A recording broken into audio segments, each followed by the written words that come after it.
बिस्मिल्लाहिर्रहमानिर्रहीम। Pakistan weather forecast के साथ मौसम की सूरत हाल के लिहाज से बात करते हैं कि कल का मौसम कैसा रहेगा।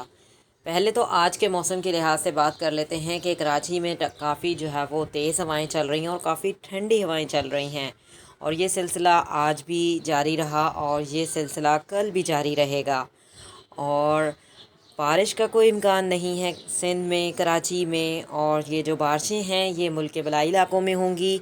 जैसा कि ये सिलसिला जारी है, मुल्क के जो बलाई इलाके हैं, खैबर पख्तूनख्वा, गिलगित बल्तिस्तान के जो बलाई इलाके हैं, पंजाब के जो बलाई और वस्ती इलाके हैं, बारिशों का सिलसिला जारी है। और सबसे ज़्यादा बारिशें जो हो रही हैं वो कश्मीर के मुकामात पर हो रही हैं, और इसके अलावा पंजाब के जो शुमाली इलाका जात हैं बारिशें थोड़ी कम हैं, और बलाई इलाकों में बारिशें ज़्यादा हैं। और जो सबसे ज़्यादा बारिशें हैं वो कश्मीर के मुकामात पर हैं। इसके अलावा बलूचिस्तान में भी बारिशों का सिलसिला जारी है और ये सिलसिला कल भी जारी रहेगा। और जो न्यू सिस्टम बनेगा जो कि 7 फरवरी को मुल्क में दाखिल होगा, उसके बारे में अगर आप जानना चाहते हैं, शहर का नाम लिख कर कमेंट कर सकते हैं, आपको मुकम्मल मालूमात फ़राहम की जाएगी। चैनल को सब्सक्राइब करना ना भूलें। सी यू नेक्स्ट टाइम। अल्लाह हाफ़िज़।